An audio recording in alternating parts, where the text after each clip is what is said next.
మిత్రులారా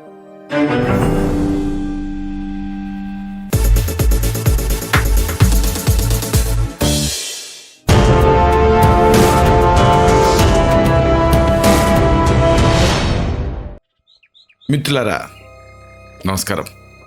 ఆరోగ్యం అవగాహన అనే ఈ చక్కని కార్యక్రమాల సిరీస్లో మనం ఆరోగ్యానికి సంబంధించి ఎన్నో అద్భుతమైన విలువైన విషయాలు తెలుసుకుంటున్నాం.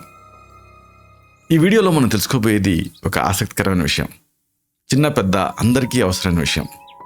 ఇదే యవ్వనం.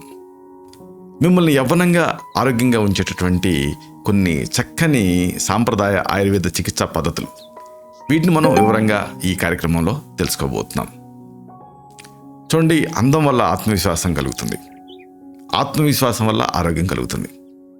అలాగే రివర్స్, ఆరోగ్యం వల్ల ఆత్మవిశ్వాసం, ఆత్మవిశ్వాసం వల్ల అందం, ఇవి పెరుగుతాయి. కాబట్టి మీ అందాన్ని, ఆరోగ్యాన్ని, ఆత్మవిశ్వాసాన్ని జాగ్రత్తగా చూసుకోవటానికి మామూలుగా అనేక మార్గాలు ఉన్నాయి. వీటిలలో మన పూర్వీకులు ఆచరించి పాటించి మనకు అందించినటువంటి అద్భుతమైన వరాలు ఉన్నాయి, అద్భుతమైనటువంటి సూచనలు ఉన్నాయి. వీటి గురించి మనం మరీ చెప్పుకోవాలి. వీటిని వరుసగా తెలుసుకుందాం. మొట్టమొదట విషయం ఏంటంటే భోజనం చేసిన వెంటనే మరీ ఎక్కువ నీళ్లు తాగకండి. ఇది ముఖ్యమైన సూచన. చూడండి, మామూలుగా హెల్దీ ఇండివిజువల్స్ ఈ నీటికి సంబంధించి ఏం చేయాలనేది ఆయుర్వేదం స్పష్టంగా చెబుతుంది. ఆరోగ్యవంతులు భోజనానికి ముందు, భోజనం వెంటనే ఎక్కువ మొత్తాలలో నీళ్లు తాగటం మంచిది కాదు అని ఆయుర్వేదం చెప్తుంది. అయితే ఇది ఆ ప్రాబ్లం ఓరియంటెడ్. తినే ముందు నీళ్లు తాగారనుకోండి, జీర్ణక్రియకి తోడ్పడేటువంటి గ్యాస్ట్రిక్ ద్రవాలు పలచబడతాయి. పైగా మీరు బరువుని కోల్పోతారు. ఎందుకంటే నీళ్లు తాగటం వల్ల ఇక ఈ జీర్ణరసాలు పలచబడ్డాయి కాబట్టి మీరు తిన్నది వంట పట్టదు. కాబట్టి బరువు అంటే వెయిట్ లాస్ అయ్యే అవకాశం ఉంది. దీన్ని మీరు థెరాప్టిక్గా కూడా వాడుకోవచ్చు. ఒకవేళ లావుగా ఉంటే తినబోయే ముందు నీళ్ళు తాగితే ఆటోమేటిక్గా సన్నబడతారు.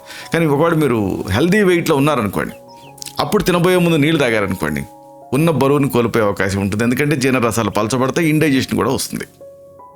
ఇక భోజనం తర్వాత నీళ్ళు తాగారనుకోండి, అప్పుడు ఎసిమిలేషన్ అంటే అరుగుదలకు సంబంధించినటువంటి సమస్యలు వస్తాయి. అంతేకాదు లావెక్కుతారు. కాబట్టి భోజనానికి ముందు, భోజనం తర్వాత అరగంట సమయం ఇచ్చి అప్పుడు నీళ్ళు తాగండి. మీకు డేకి సరిపడా కోటా ఉంటుంది కదా, అవి అంటే అంత రోజుకి దాదాపు 3 నుంచి 4 లీటర్ల నీళ్ళు. అయితే భోజనం చేసే టైంలో అసలేం తాగకూడదా అంటే తాగొచ్చు. ఆహారం తేలిగ్గా గొంతు నుంచి దిగటం కోసం చిన్న గుటకలు ఇలాగ నీళ్ళు తాగొచ్చు. అలా ఇంకొక సూచన ఇదేమిటంటే బ్యాలెన్స్డ్ డైట్. 6 రుచులతో కూడినటువంటి ఆహారం, దీన్ని సమతుల ఆహారం అంటారు. ఇది తీసుకోండి. మధురామ్ల లవణ కటుతిక్త కషాయ రసాలు కలిగినటువంటి ఆ ఆహారాల్ని సమతుల ఆహారం అంటారు. దీన్ని యథోచితంగా తినాలి. అంటే మీకు కార్బోహైడ్రేట్ అంటే ఏంటో తెలియకపోవచ్చు, ప్రోటీన్ అంటే ఏంటో తెలియకపోవచ్చు, ఫ్యాట్ అంటే ఏంటో తెలియకపోవచ్చు, అలాగే వైటమిన్లు, మినరల్స్ అంటే ఏంటో తెలియకపోవచ్చు. కానీ రుచులు తెలుస్తాయి. అంటే తీయగా ఉందా, పుల్లగా ఉందా, ఉప్పుగా ఉందా, అసలు ఏ రుచిలో ఉంది ఇది అన్నది తెలుస్తుంది. కాబట్టి అన్ని రుచులు తీసుకోవాలి. షడ్రసోపేతం అంటే అదేదో సృష్టిగా తినటం కాదు. షడ్రసోపేతం అంటే షడ్ రసాలు, మధురామ్ల లవణ కటుతిక్త కషాయ రసాలు కలిగిన ఆహారాన్ని షడ్రసోపేతమైన ఆహారం అంటారు. ఇది బ్యాలెన్స్డ్ డైట్ కాన్సెప్ట్. ఇది మీ రోగ నిరోధక శక్తిని అంటే ఇమ్యూనిటీని పెంచుతుంది. అలాగే ఇంకొక విషయం, ఈ మధ్య చాలామంది దీని గురించి భయపడతారు. అయితే ఇది అమృతం. ఇదే నెయ్యి. ప్రతిరోజు కూడా ఒక చెంచాడు నెయ్యి తీసుకోండి. ఎలర్జీలని టాక్సిన్స్ అంటారు. అంటే ఎలర్జీలకి కారణం టాక్సిన్స్. కాబట్టి చాలామంది ఎంతో ఎలర్జీలతో బాధపడుతూ ఉంటారు. దీనికి కారణం విషాలు అంటే టాక్సిన్స్. మరి వీటికి కారణం ఏమిటి అంటే ఆయుర్వేద ప్రకారం ఆమం అనేది ఒక అపక్వ పదార్థం. ఇది శరీరంలో తయారవుతూ ఉంటుంది. ఇది అనేక సమస్యలకు మూలం. ఇలాంటి విషాలని అంటే ఆమ విషాలని తటస్థీకరించే ఉత్తమ పదార్థం ఏంటంటే నెయ్యి. కాబట్టి మీ భోజనంలో ఒక చెంచాడు నెయ్యిని చేర్చుకోండి. నెయ్యికి ఒక విశేషం ఉంది. అదేంటంటే గుణాంతరాధానం. అంటే ఏదైనా ఒక పదార్థం తాలూకు ఆ ఔషధాల అంశని తనలో ఇముడ్చుకొని శరీరంలోకి తేలిగ్గా విలీనం అవుతుంది. అందుకే మీరు నెయ్యి వేసి తాలింపు పెట్టండి, నెయ్యిలో కొంచెం పసుపు వేసి తర్వాత తాలింపు పెట్టండి. ఆ మొత్తం పదార్థానికి, ఉప్మా లాంటి వాటికి ఆ నెయ్యి అంతా సమానంగా పసుపు అంతా పరుచుకుంటుంది. ఎందుకంటే నెయ్యి అలా పరుచుకునేలా చేసింది కాబట్టి. నెయ్యి పాల నుంచి తయారైనప్పటికీ వెన్నలాగా ఈ ఆ పాలకు సంబంధించిన ప్రోటీన్లు ఉండవు. వెన్నపూసలో పాలకు సంబంధించిన ప్రోటీన్లు ఉంటాయి కాబట్టి బటర్ ఎవరికైనా అలర్జీని కలిగించవచ్చు. కానీ నెయ్యి అలా కాదు. కాబట్టి పాల ఉత్పత్తులు సరిపడని వాళ్ళు, అంటే మిల్క్ ఎలర్జీస్, మిల్క్ ఇంటాలరెన్స్ ఉన్న వాళ్ళు కూడా నెయ్యిని నిరభ్యంతరంగా 1 టీ స్పూన్ మోతాదుగా రోజుకి వాడుకోవచ్చు. అలాగే ఇంకొక విషయం ఇదేంటంటే ఆహారంతో ఎలర్జీలు, అంటే ఫుడ్ ఎలర్జీలు. ఈ ఫుడ్ ఎలర్జీ ఉండేవాళ్ళు కూడా వీళ్ళకి సంబంధించి కూడా కొన్ని సూచనలు ఉన్నాయి. ఫుడ్ ఎలర్జీ తత్వం ఉన్నవాళ్ళు ఆహారంలో అల్లం, జీలకర్ర, మిరియాలు వీటిని చేర్చుకోండి. ఈ మసాలా దినుసులు జీర్ణక్రియను మెరుగుపరుస్తాయి. ఇది ఒక ఆహార ఔషధాల్లా పనిచేస్తాయి. అదనంగా ఇవి మీ రోగ నిరోధక శక్తిని మెరుగుపరుస్తాయి. కాబట్టి ఎలర్జీ తగ్గటానికి ఇవి సహాయపడతాయి.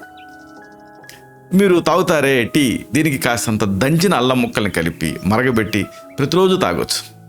అలాగే మిరియాల పొడిని మీ ఆహారం మీద చల్లుకోవచ్చు. ఇలాగా వీటిని యథోచితంగా తీసుకోండి. ఎందుకంటే ముఖ్యంగా ఇంకొక సూచన ఉంది. ఏమిటంటే చల్లబడిన నిలవ ఉండేటటువంటి ఆహారాలు ఎప్పుడు కూడా తీసుకోకండి. నిలవ ఉన్న ప్రాసెస్ చేసిన చల్లబడిన ఆహారాల్లో విషతత్వాలు చేరతాయి, ఆరోగ్యాన్ని చెడగొడతాయి. పైగా ఇవి జీర్ణం కాకుండా విష పదార్థాల కింద మారతాయి, ఆమం కింద. కాబట్టి వీటి నుంచి దూరంగా ఉండండి, వీటిని దూరంగా పెట్టండి. అందుకంటే ఇంకొక సూచన, ఈ మధ్య చాలామంది నెగ్లెక్ట్ చేస్తున్న సూచన ఏంటంటే రాత్రిపూట పెరుగుని తినకండి. మనకి తెలుగు వాచకంలో ఈ పదం ఉంది. ఈ మధ్యకాలంలో పిల్లలకు ఉందో లేదో తెలియదు, కానీ మనం చదువుకున్నాం రాత్రిపూట పెరుగు తినరాదు అని. ఎందుకు ఇలా అన్నారు? ఎసిడిటీ, యాసిడ్ రిఫ్లెక్స్, అజీర్ణం ఇలాంటి సమస్యలు ఉన్నవాళ్ళు రాత్రిపూట గడ్డ పెరుగుని తినకూడదు. ఎందుకంటే రాత్రిపూట మన అంతర్గత వ్యవస్థ విశ్రాంతి దశలోకి వెళ్తుంది. అంటే అన్ని వ్యవస్థలు కూడా రెస్టింగ్ ఫేజ్లోకి వెళ్ళిపోతాయి. అయితే ఇక్కడ పెరుగుకి అభిష్యంది అనే గుణం ఉంది. అంటే అంతర్గత మార్గాలను అడ్డుకుంటుంది. దీంతో కఫం పెరిగిపోవటం, శ్వాస ఆడకపోవటం, స్లీప్ ఎప్నియా ఇలాంటి అనేక సమస్యలు వస్తాయి. అంతేకాదు జీర్ణరసాలను కూడా ఇది అడ్డుకుంటుంది. దీంతో మలబద్ధకం, పొట్టొబ్బరింపు, ఇలాంటి పైల్స్ ఇలాంటి అనేక సమస్యలు వస్తాయి. అయితే పగటిపూట మాత్రం పెరుగుని తినచ్చు. ఇక అన్నిటికంటే ముఖ్యమైన మరొక సూచన ఉంది. పసిపిల్లలు, పక్షులు, జంతుజాలాలు అన్నీ చేస్తూ ఉంటాయి, మనం మాత్రం చెయ్యం. ఇదే సూర్యోదయానికి ఒక 2 గంటల ముందు లేవండి. దీంతో మంచి ఫలితం కనిపిస్తుంది ఆరోగ్యం విషయంలో. ఆరోగ్యకరమైన జీవితాన్ని గడపడానికి సులభమైన మార్గం ఏంటంటే దినచర్య, స్వస్థ వృత్తం అంటారు ఆయుర్వేదంలో. దీన్ని సరైనటువంటి దినచర్యని మీరు ఏర్పాటు చేసుకోవాలి. ఉదయం సూర్యోదయానికి ఒక 2 గంటల ముందు మేల్కోండి. సరిగ్గా 4:30, 5:30 అని కాదు, సూర్యోదయానికి 2 గంటల ముందు. ఎండాకాలం అనుకోండి కాస్త ముందే సూర్యోదయం అవుతుంది, చలికాలం కాస్త లేట్గా అవుతుంది. కాబట్టి మీకు గుర్తేమిటి, 4, 5 కాదు, సూర్యోదయానికి 2 గంటల ముందు లేవాలి. అలాగే మీరు సరైనటువంటి సమయానికి ఆహారం తీసుకోవాలి, టైమ్లీ మీల్స్, సమయానికి నిద్రపోవాలి. ఇది చాలా ముఖ్యం. కాబట్టి ఇవి ఆయుర్వేద సంహితలు, అలాగే మన పూర్వులు మనకు సూచించినటువంటి అద్భుతమైన విషయాలు. వీటిని పాటిస్తే మీరు నిండు నూరేళ్లు ఆరోగ్యంగా జీవించవచ్చు. చివరిగా ఒక మాట, మీరు ఇప్పుడు మనం చెప్పుకున్న వాటిలో ఆల్రెడీ మీరు ఏమన్నా జీవన విధానాలను పాటిస్తున్నారా? అలా పాటిస్తూ ఉంటే మీ జీవితంలో వచ్చిన విప్లవాత్మకమైనటువంటి మార్పులు ఏమిటి? ఇది తోటి సబ్స్క్రైబర్స్తో, మన తోటి మిత్రులతో మీరు పంచుకోండి. కామెంట్స్ రూపంలో మీరు వాటిని షేర్ చేసుకోండి. అలాగే సూర్యోదయానికి 2 గంటల ముందు నిద్ర లేవమన్నప్పుడు కొంచెం లేట్గా లేచే వాళ్ళకి కష్టంగా అనిపిస్తుంది, లేట్ నైట్స్ మేలుకునే వాళ్ళకి, ఉద్యోగాలు చేసుకునే వాళ్ళకి. అప్పుడు మీరు ఈ సమస్యను ఎలా అధిగమించారు? అంటే ఈ హ్యాబిట్ని ఎలా బ్రేక్ చేయగలిగారు? పొద్దున్నే లేవగలిగారా? సక్సెస్ అయ్యారా?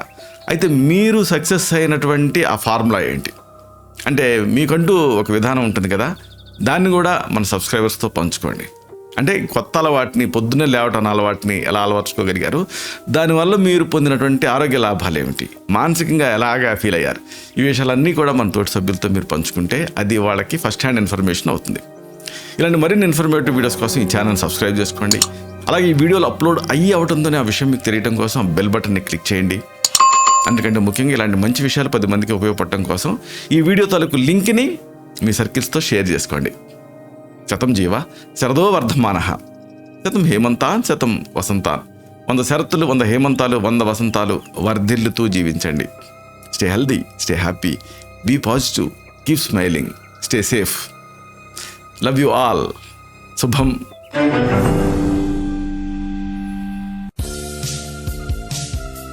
Dr. Chirumamilla Murali Manohar, MD Ayurveda.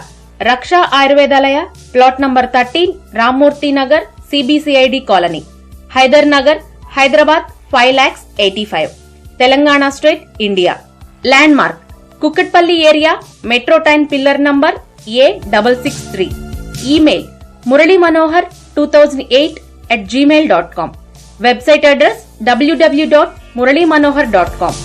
Phone numbers 9246575510, 9177445454.